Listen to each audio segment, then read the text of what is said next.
Sarah Martinez stepped through the gates of the Northern Military Academy on a crisp September morning, her duffel bag slung over one shoulder, and determination etched across her face. At 18, she was smaller than most of the other cadets, standing barely 5 feet 4 inches tall, but her brown eyes held a fire that spoke of inner strength forged through years of adversity. The academy grounds sprawled before her like a small city, with red brick buildings standing in perfect formation against the backdrop of rolling hills. Cadets marched in precise lines across the courtyard, their boots creating a rhythmic thunder against the concrete. The American flag snapped in the wind above the main administration building, and Sarah felt a surge of pride mixed with nervous energy. She had dreamed of this moment since she was 12 years old, watching her older brother Miguel return from his first deployment overseas. He had looked different then, carrying himself with a confidence and purpose that she had never seen before. When he spoke about serving his country, about protecting people who couldn't protect themselves, something inside Sarah had clicked into place. She knew this was her path too. The dormitory assignment board directed her to Building C, room 247. As she climbed the stairs, her footsteps echoed in the stairwell, mixing with the sounds of other new cadets settling in. Voices drifted through the hallways, some excited, others nervous, all tinged with the same underlying tension that comes with stepping into the unknown. Room 247 was spartanly furnished with 2 narrow beds, 2 desks, and 2 small closets. Her roommate had already arrived and was busy organizing her belongings with military precision. Jessica Wong was tall and athletic, with short black hair and an easy smile that immediately put Sarah at ease. "You must be Martinez," Jessica said, extending her hand. "I'm Wong. Looks like we're bunking together for the next 4 years." "Call me Sarah," she replied, gripping Jessica's hand firmly. "Where are you from?" "California. My dad was Navy, so I grew up around bases." "You?" "Texas. Small town outside of San Antonio. My family runs a garage there." Jessica nodded approvingly. "Mechanic skills will come in handy here. They love cadets who can work with their hands." As Sarah unpacked her belongings, Jessica filled her in on what she had learned from the upperclassmen during orientation. The academic program was rigorous, combining traditional college courses with military science, leadership training, and physical conditioning. The first year would be particularly challenging, designed to weed out those who weren't truly committed to the military life. "The real test isn't the academics," Jessica explained as she helped Sarah make her bed with hospital corners. "It's the social dynamics. Some of these guys have been dreaming of military careers since they were 5 years old. They come from military families going back generations. They might not be too happy about sharing their space with people they think don't belong." Sarah had encountered this attitude before. In her hometown, the local ROTC program had been dominated by boys who seemed to think that military service was their birthright. She had proven them wrong then, earning the respect of her instructors through hard work and dedication. She was prepared to do it again. The first few weeks at the academy passed in a blur of early morning formations, grueling physical training sessions, and intensive classroom work. Sarah threw herself into every challenge with fierce determination. She memorized military regulations late into the night, practiced drill movements until they became second nature, and pushed herself to excel in every physical fitness test. The academic coursework was demanding, but manageable.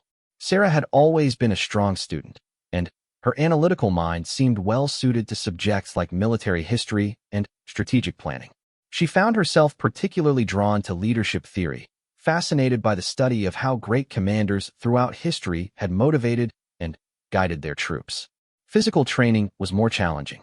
While Sarah was in good shape from years of working in her family's garage and playing sports in high school, she struggled to keep up with some of the larger, stronger cadets during the more demanding exercises.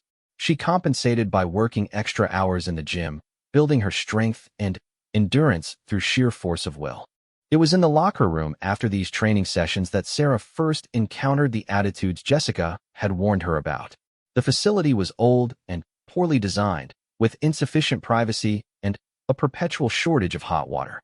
Conversations echoed off the tile walls, creating an environment where every word seemed amplified. At first, the comments were subtle, whispered conversations that stopped when she approached. Meaningful looks exchanged between certain groups of cadets. Sarah had grown up with 2 brothers and had developed thick skin about casual discrimination, so she largely ignored these early signs of resistance. The situation escalated after the first major physical fitness assessment.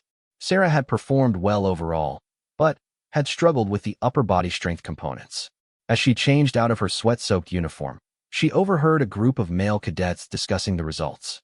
"Did you see Martinez on the pull-up bar?" one of them said, not bothering to lower his voice. "I thought she was going to fall off and break her neck. Maybe she should stick to typing reports," another added with a chuckle. "Leave the real soldier work to people who can actually handle it. My sister could probably do better, and she's in middle school," a third voice chimed in. Sarah felt heat rise in her cheeks, but she continued changing without acknowledging the conversation. She had learned long ago that responding to such comments only encouraged them. Better to let her performance speak for itself. Jessica, who had witnessed the exchange, was less diplomatic. "Maybe you should worry about your own performance, Davidson," she said sharply. "I noticed you finished behind Martinez in the 5-mile run."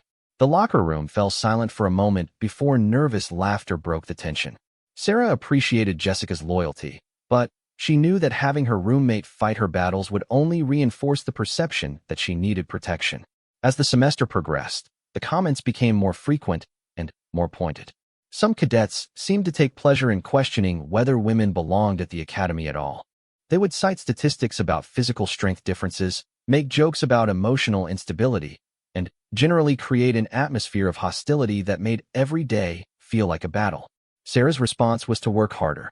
She arrived at the gym before dawn to work on her upper body strength. She volunteered for extra duties that would demonstrate her commitment and reliability. She studied military history with particular focus on examples of successful female leaders, from Joan of Arc to modern military commanders. Her efforts began to pay off. Her physical fitness scores improved steadily, and she started outperforming many of her critics in various assessments. Her academic work was consistently excellent, earning praise from instructors who appreciated her thoughtful analysis and clear communication skills. The turning point came during a field training exercise in late October. The cadets were divided into small teams and given a complex tactical problem to solve. Each team had to navigate through a series of challenges that tested their ability to work together under pressure. Sarah found herself assigned to a team with 3 male cadets, including Davidson, the most vocal of her critics. The exercise began with a briefing about their mission. They had to reach a designated objective while avoiding enemy positions and overcoming various obstacles along the way.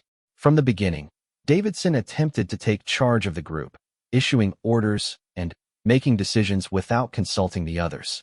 His approach was aggressive but poorly planned, and it quickly became apparent that his strategy was leading them into trouble.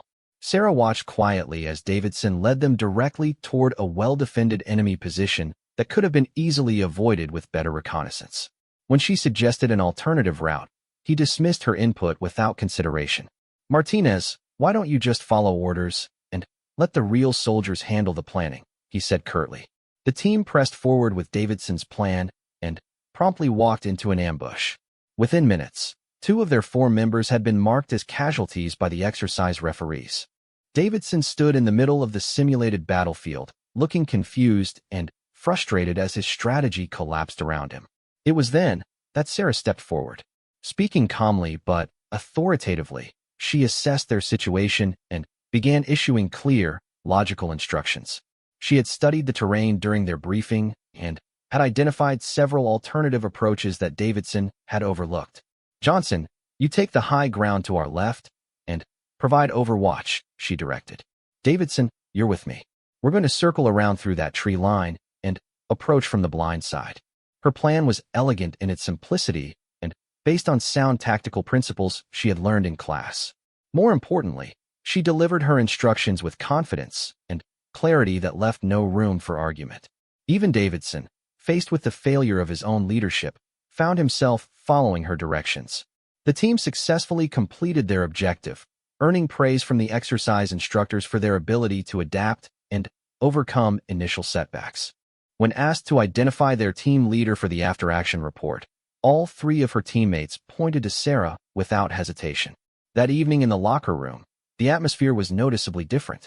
The usual jokes and comments were absent, replaced by a subdued respect that Sarah had not experienced before. Davidson, to his credit, approached her directly.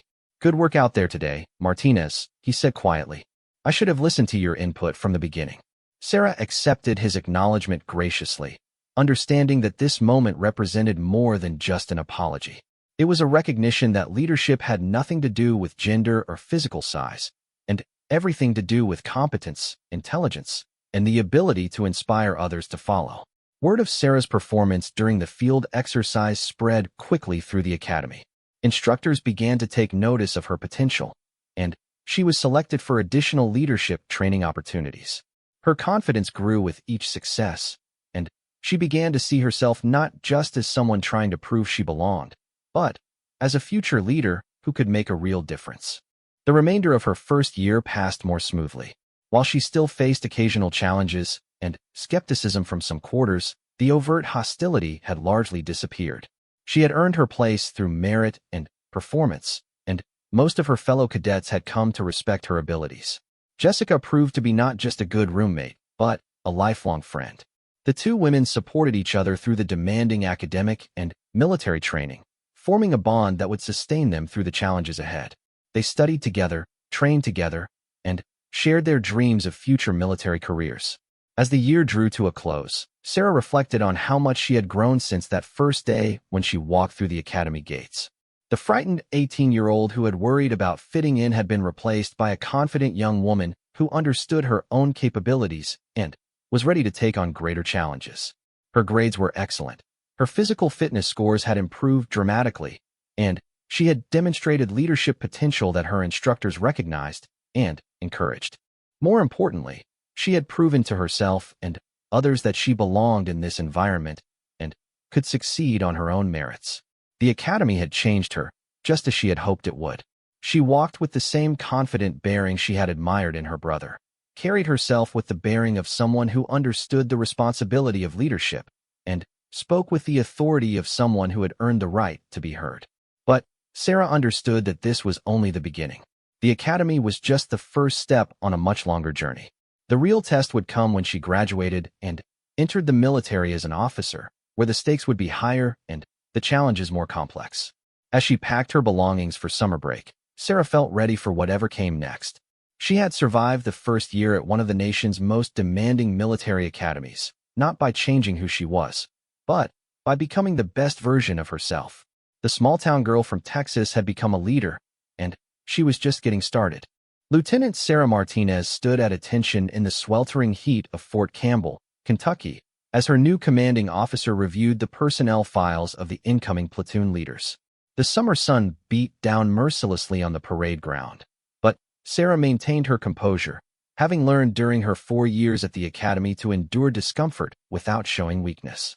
Colonel James Harrison was a career infantry officer with 25 years of experience and a reputation for being tough but fair. His weathered face showed the marks of multiple deployments, and his steely gray eyes missed nothing as he assessed each of the young officers who would serve under his command. Lieutenant Martinez, he said, his voice carrying the authority of someone accustomed to being obeyed without question. I see you graduated in the top 10% of your class at the academy. Impressive academic record, strong leadership evaluations, excellent physical fitness scores. Thank you, sir, Sarah replied crisply, maintaining eye contact as she had been trained to do. I also see that you've requested assignment to an infantry unit rather than accepting the military intelligence position that was offered to you. That's unusual for someone with your academic credentials. Most officers would jump at the chance to work behind a desk instead of getting their hands dirty in the field. Sarah had anticipated this question and had her answer ready. Sir, I joined the Army to lead soldiers, not to analyze data from a safe distance. Infantry officers have the most direct impact on mission success and soldier welfare. That's where I believe I can make the greatest contribution. Colonel Harrison nodded approvingly. We'll see about that, Lieutenant. You're being assigned to Bravo Company, 2nd Battalion. Captain Rodriguez will be your company commander. He's one of the best officers I've ever worked with, and he'll teach you everything you need to know about leading soldiers in real-world conditions. The transition from the structured environment of the academy to the dynamic challenges of leading an active infantry platoon was more difficult than Sarah had anticipated. At the academy, success had been largely individual, measured by personal performance on tests, physical fitness assessments, and leadership exercises. Now she was responsible for 35 soldiers whose lives and careers depended on her decisions. Her platoon sergeant was Staff Sergeant Michael Thompson, a 15-year veteran with 3 combat deployments and a wealth of practical knowledge that no classroom could provide. He was professional but cautious in his initial interactions with Sarah, clearly taking a wait-and-see approach to determine whether this young academy graduate could handle the responsibilities of military leadership. "Ma'am," he said during their first private meeting, "most of these soldiers have been together for over a year. They know each other's strengths and weaknesses, and they've developed their own ways of doing things. They're good soldiers, but they're going to test you to see what you're made of." Sarah appreciated his honesty. "What kind of testing should I expect, Sergeant?" "Nothing malicious," Thompson replied. "But they'll push boundaries to see how you react. They'll watch to see if you make decisions based on what you think looks good or what's actually best for the mission and the men. They'll test whether you're willing to listen to experienced NCOs or if you think your academy training makes you smarter than everyone else." The testing began almost immediately. During her first training exercise as platoon leader, Sarah noticed that her soldiers were moving more slowly than they should be and not maintaining proper spacing during tactical movements. When she corrected them, they complied immediately but reverted to their previous behavior as soon as she moved to a different position. Rather than becoming frustrated or angry, Sarah recognized this as the kind of challenge that Sergeant Thompson had warned her about. She called for a break and gathered her squad leaders together. "I know you're used to working with my predecessor," she said calmly. "I'm not here to change everything that works, but I am here to ensure that we maintain the standards that will keep everyone safe and help us accomplish our mission successfully." She spent the next hour working alongside her soldiers, demonstrating that she understood the tactics they were practicing and could perform the same tasks they were being asked to do. By the end of the exercise, the subtle resistance had disappeared, replaced by genuine respect for her competence. The real breakthrough came during a particularly challenging field training exercise designed to simulate combat conditions. The scenario involved a complex mission that required coordination between multiple units, precise timing, and adaptation to changing battlefield conditions. Sarah's platoon was assigned a supporting role in the exercise, but when the primary assault element encountered unexpected resistance, she recognized an opportunity to contribute more significantly to the mission's success. Without waiting for orders, she repositioned her platoon to provide flanking support that helped break the deadlock. Her initiative and tactical awareness impressed not only her immediate superiors but also the senior officers observing the exercise. More importantly, her soldiers saw that she was willing to take risks and make difficult decisions when the situation demanded it. Word of Sarah's performance began to spread throughout the battalion. She was selected for advanced tactical training courses and given increasingly complex responsibilities. Her annual performance evaluations consistently rated her as one of the top junior officers in the unit. The opportunity for promotion came sooner than expected when Captain Rodriguez was selected for battalion staff assignment. Colonel Harrison called Sarah into his office to discuss her potential for advancement to company command. "Lieutenant Martinez," he began, "you've been with us for 18 months, and you've consistently demonstrated exceptional leadership ability and tactical competence. I'm recommending you for early promotion to captain and assignment as a company commander." Sarah was stunned. Company command typically went to officers with at least 4 years of experience, and she had not expected to be considered for such a position so early in her career. "Sir, I'm honored by your confidence, but are you certain that I'm ready for that level of responsibility? Some of the soldiers I would be commanding have more military experience than I do." Colonel Harrison smiled. "Lieutenant, the fact that you're asking that question tells me everything I need to know about your readiness. Arrogant officers don't worry about whether they're qualified. Leaders do." The promotion ceremony took place on a crisp fall morning with Sarah's family in attendance. Her parents, who had initially been skeptical about her military career, now beamed with pride as they watched their daughter receive her captain's bars. Miguel, now a seasoned sergeant himself, performed the honor of pinning on her new rank insignia. Command of Charlie Company brought new challenges and greater responsibilities. Sarah now oversaw 4 platoons totaling nearly 150 soldiers, along with their equipment, training, and welfare. The company had recently returned from a deployment overseas and was preparing for its next mission cycle. One of her first major challenges as company commander involved dealing with disciplinary issues that had developed during the previous deployment. Several soldiers were struggling with the transition back to garrison life, and there had been incidents involving alcohol, domestic disputes, and minor violations of military regulations. Rather than simply imposing punishment, Sarah took a comprehensive approach to addressing the root causes of these problems. She implemented counseling programs, organized family support activities, and created opportunities for soldiers to talk about their experiences and challenges. Her approach was both compassionate and firm, making it clear that standards would be maintained while ensuring that soldiers received the support they needed. The success of these initiatives caught the attention of brigade leadership, and Sarah was invited to present her programs to other unit commanders as a model for addressing post-deployment issues. Her innovative approach to soldier welfare became a template that was adopted throughout the division.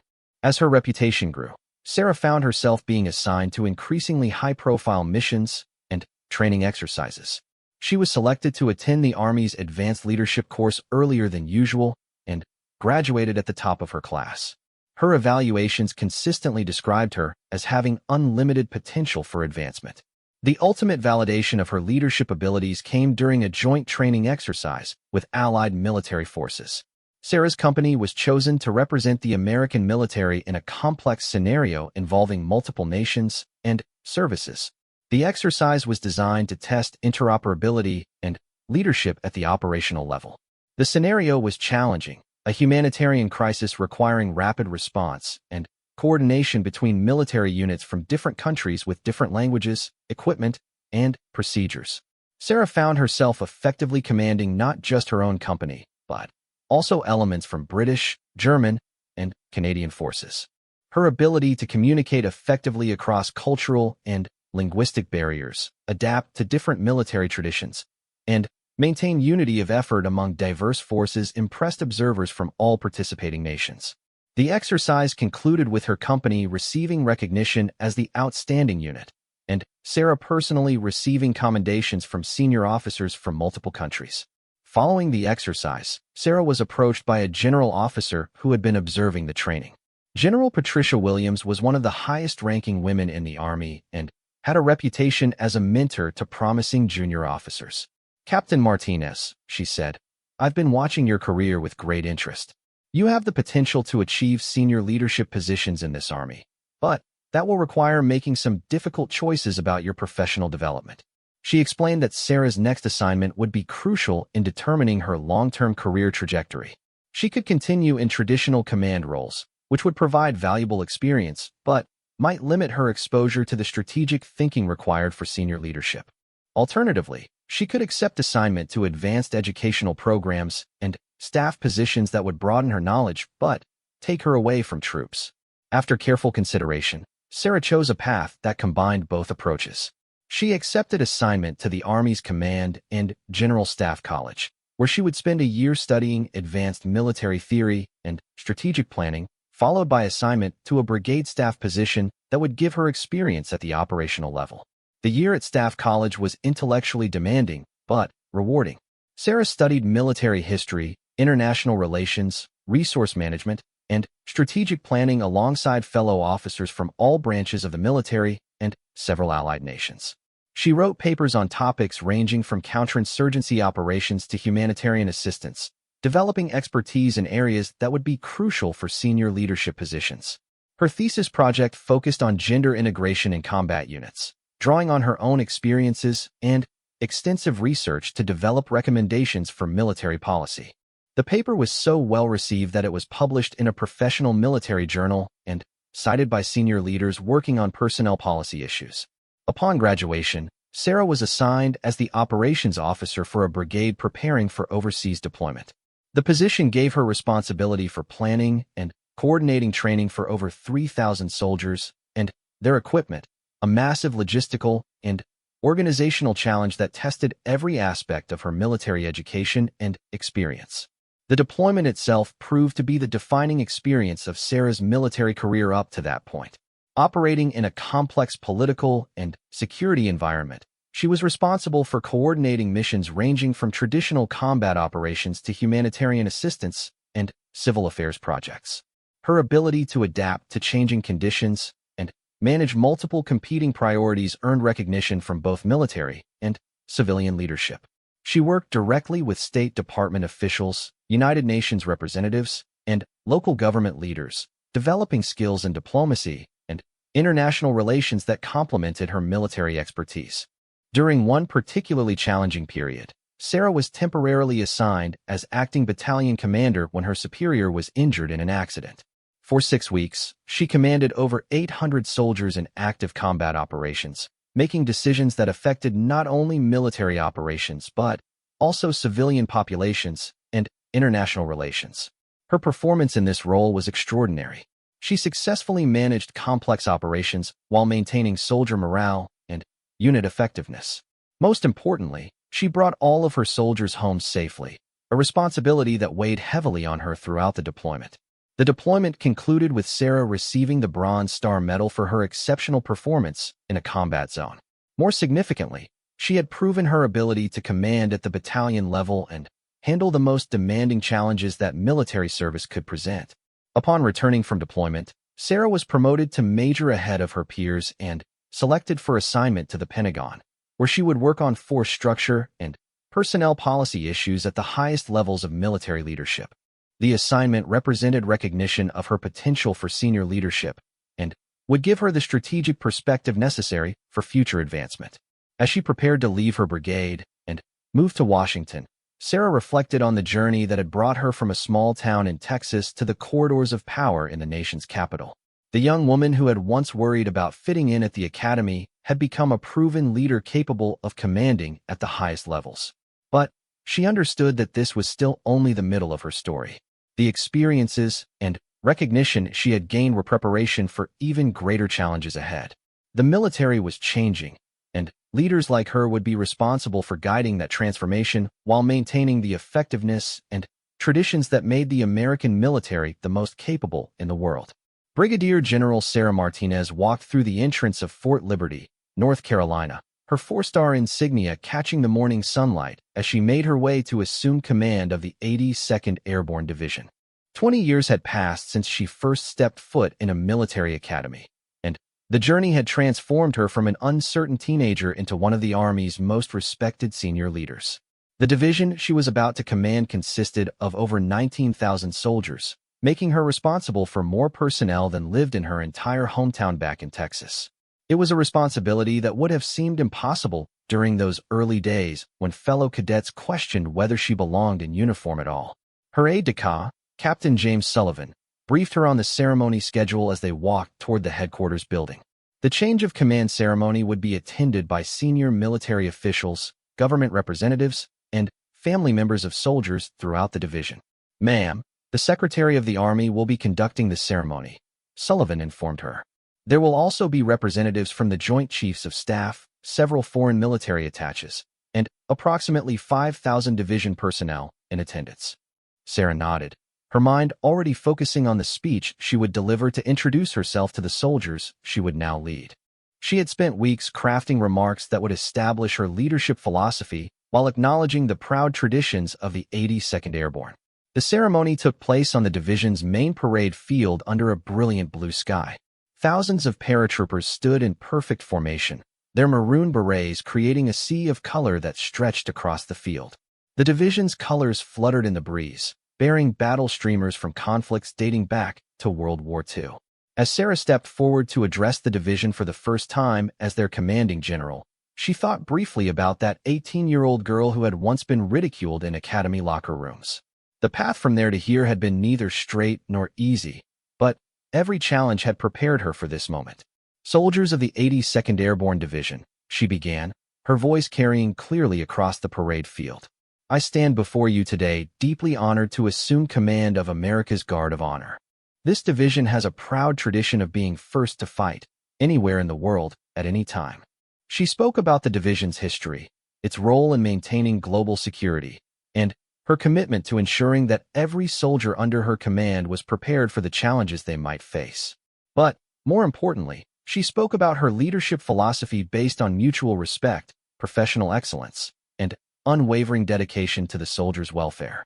"Leadership is not about rank or position," she continued. It's about earning the trust of those you serve alongside and proving worthy of the responsibility they place in you. Every decision I make as your commander will be guided by what's best for this division and the soldiers who give it life. After the ceremony, Sarah began the process of learning about her new command in detail. She spent her first weeks visiting every unit under her authority, talking with soldiers at all levels, and assessing the division's strengths and challenges. What she found was a highly capable military organization with excellent traditions and strong morale, but also one facing significant challenges in preparing for future conflicts. The global security environment was changing rapidly, and the division needed to adapt its training and equipment to remain effective. One of her first major decisions involved restructuring the division's training program to better prepare soldiers for the types of missions they were most likely to encounter. Instead of focusing exclusively on traditional large-scale combat operations, she implemented training scenarios that included urban warfare, humanitarian assistance, and stability operations. The changes were not universally popular. Some senior officers argued that the new training requirements would detract from the division's core competencies, while others questioned whether the modifications were necessary. Sarah listened to all perspectives, but remained firm in her conviction that adaptability was essential for continued effectiveness. Her approach was validated during a major training exercise conducted 6 months after she assumed command. The scenario involved a complex deployment to a fictional country experiencing civil war, requiring the division to conduct simultaneous combat operations, humanitarian assistance, and peacekeeping missions. The exercise was observed by senior military leaders from the Pentagon and representatives from allied militaries. Sarah's decision to broaden the division's training focus proved prescient when her units successfully adapted to changing mission requirements throughout the exercise, demonstrating flexibility and competence that impressed all observers. General Mark Peterson, the Army Chief of Staff, pulled Sarah aside during the exercise's conclusion. "Sarah, what I've seen here over the past week represents the future of military operations. Your vision for adaptive training is exactly what this Army needs as we face increasingly complex global challenges." The success of the exercise led to Sarah being selected to brief senior Defense Department officials on her training innovations. Her presentation to the Secretary of Defense and Joint Chiefs of Staff resulted in her programs being adopted as models for other military units around the world.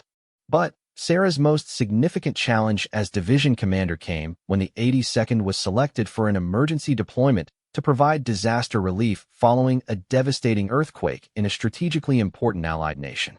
The mission required rapid deployment of thousands of soldiers along with heavy equipment and supplies to provide immediate assistance to earthquake victims. The deployment timeline was aggressive. The division had less than 72 hours to prepare for movement to a region where infrastructure had been severely damaged and security conditions were uncertain. Sarah coordinated with civilian agencies, international organizations, and foreign governments to ensure that her soldiers could operate effectively in the disaster zone. Upon arrival, Sarah established a joint operations center that coordinated not only her own division's activities, but also relief efforts by multiple civilian agencies and international organizations. Her ability to work across organizational boundaries and manage complex logistics under pressure proved crucial to the mission's success. The operation faced a critical moment when a series of strong aftershocks collapsed several buildings where rescue operations were underway.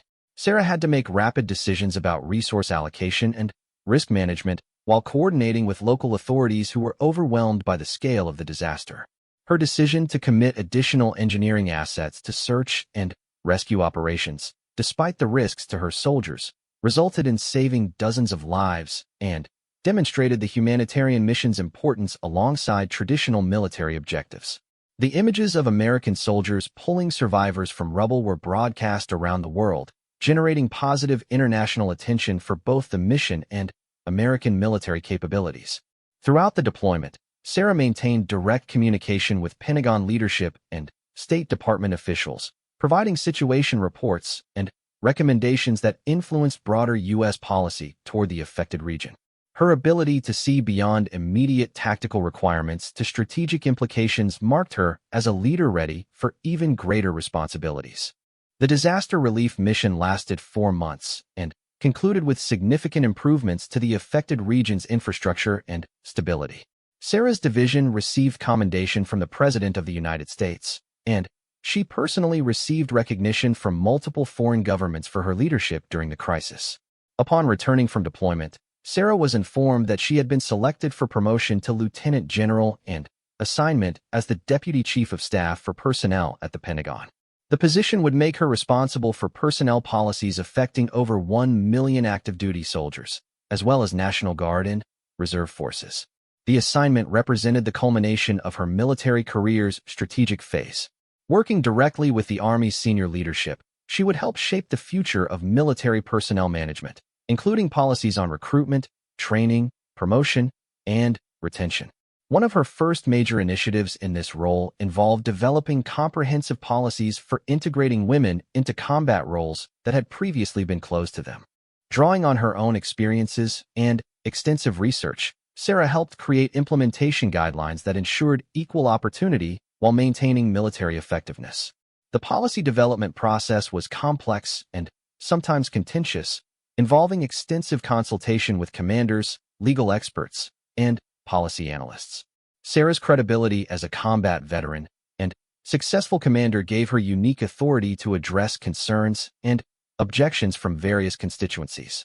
Her work on gender integration policies became a model for other militaries around the world and established her reputation as a thought leader on military personnel issues.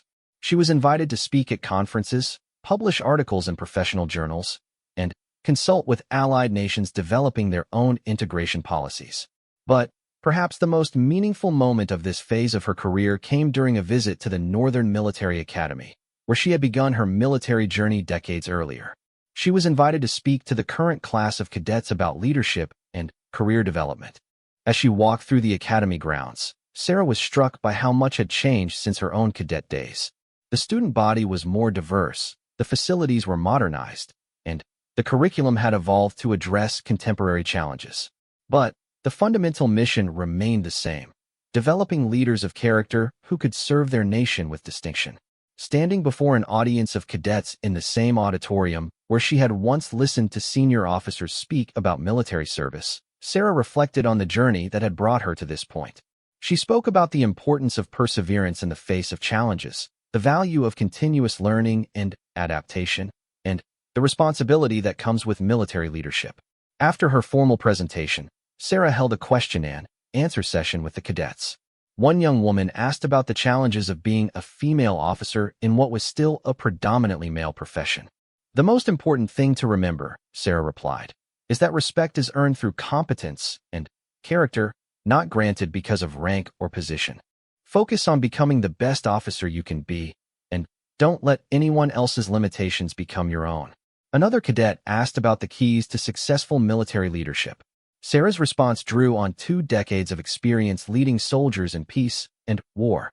"Leadership is fundamentally about people," she said. "Technology changes, tactics evolve, and missions vary, but the basic human elements of leadership remain constant. Take care of your soldiers, make decisions based on what's right rather than what's easy, and never ask others to do something you wouldn't be willing to do yourself." Following the academy visit, Sarah returned to her Pentagon duties energized and reflective about her career's trajectory. She had achieved a level of success that would have seemed impossible during those early days when her commitment and capabilities were questioned by peers and subordinates alike. The final validation of her leadership journey came when she was nominated for promotion to general and selected as the first woman to serve as Chief of Staff of the Army. The appointment would make her the senior uniformed leader of the entire Army, responsible for organizing, training, and equipping over 1 million soldiers. The confirmation process involved testimony before Congress, extensive background investigations, and public scrutiny of her record and qualifications. Throughout the process, Sarah was supported by testimonials from soldiers she had commanded, colleagues who had worked alongside her, and senior leaders who had observed her performance over the years. On the day of her confirmation ceremony, Sarah stood in the Pentagon's Hall of Heroes surrounded by family members, military colleagues, and government officials. The ceremony was presided over by the Secretary of Defense and attended by members of Congress, senior military leaders from all services, and representatives from allied militaries. As the four-star insignia was pinned to her uniform, Sarah thought about all the people who had contributed to her success along the way. Her family, who had supported her through years of demanding training and deployments. Mentors like Colonel Harrison, who had recognized her potential and provided opportunities for growth. Soldiers like Sergeant Thompson, who had taught her the practical aspects of military leadership. But she also thought about those early critics who had questioned whether she belonged in military service at all. Their skepticism had not been malicious, but rather reflected the limitations of their own experience and imagination. By proving them wrong through performance rather than arguments, she had opened doors not just for herself, but for countless other women who would follow. In her acceptance speech, General Martinez spoke about the Army's future challenges and opportunities.